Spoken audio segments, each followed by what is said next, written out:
নামাজ নাই, কুরবানি নাই।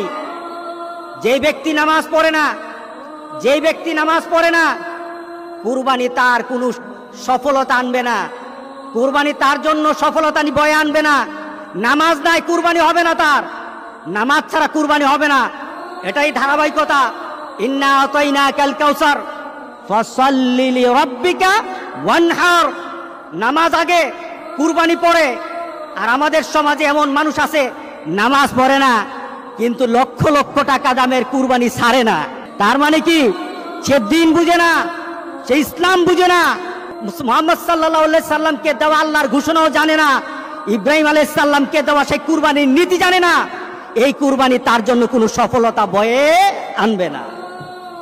সুতরাং যারা কুরবানি দিচ্ছেন, আপনার নামাজ নাই, যারা উলামায়ে কেরাম কিন্তু বলেছেন যাদের সাথে নামাজ নাই, যাদের সাথে নামাজ নাই, নামাজি ব্যক্তি যেন তাদের সাথে কুরবানি না দেয়।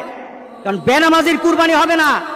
আপনি 7 নাম দিলেন, 6 জন মানুষ নামাজ পড়ে, একটা মানুষ নামাজ পড়ে না, বিপদ কিন্তু হয়ে গেছে, বিপদ কিন্তু হয়ে গেছে।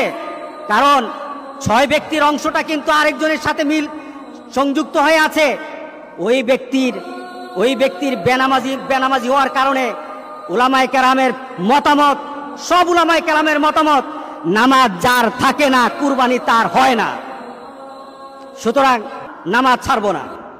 রাজি আছি সবাই? কি ছাড়বো না বলেন? নামাজ ছাড়বো না।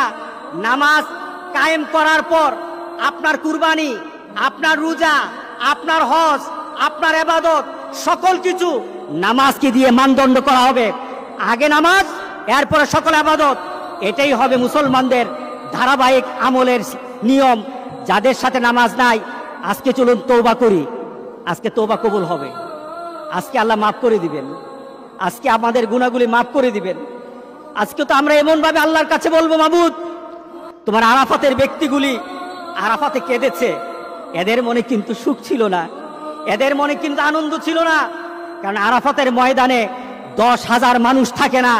মুহাম্মদ সাল্লাল্লাহু আলাইহি সাল্লাম যখন হজ করে গেলেন, তখনই তো 100 লাখের উপর মানুষ ছিল। 10,000 মানুষ আরাফাতের ময়দানে কখনো ছিল না।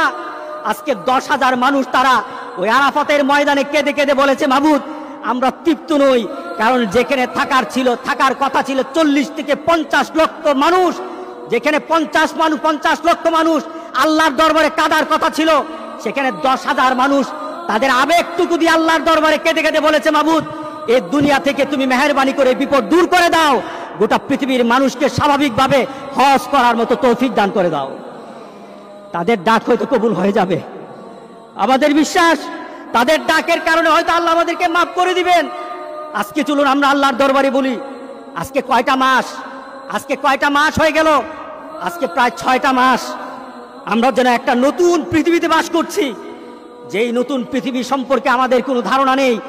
আমরা একজন আরেকজনের সাথে মিশতে পারি না, আমরা একজন আরেকজনের সাথে কুলাকুলিও করতে পারি না, আমরা একজন আরেকজনের সাথে মুসাফাও করতে পারি না, আমরা একজন আরেকজনের বাড়িতে দাওয়াত খেতেও পারি না। আল্লাহ সুবহানাহু ওয়া তাআলা বলেন, আমার হুকুম মান। মুসাকে যেভাবে আমি বিপদ থেকে বাঁচিয়ে দিয়েছি, ইব্রাহিম আলাইহিস সালামকে আমার কথা মানার পর যেমন কুরবানি সন্তানকে না দিয়ে আমি দুম্বা দিয়ে কুরবানি করার ব্যবস্থা করে দিয়েছি, আমার কথা মানো, আমি ঠিক তোমাদেরকে ওইভাবে একটা মর্যাদার শিখরে দিয়ে দেবো ইনশাআল্লাহ। ইনশাআল্লাহ আমরা আল্লাহর কাছে এমন একটা দাবি করি, আল্লাহ আমাদের সবাইকে ওই ধরনের ঈমান এবং মানসিকতা আল্লাহ সবাইকে দান করুক। সবাই বলেন আল্লাহুম্মা আমিন।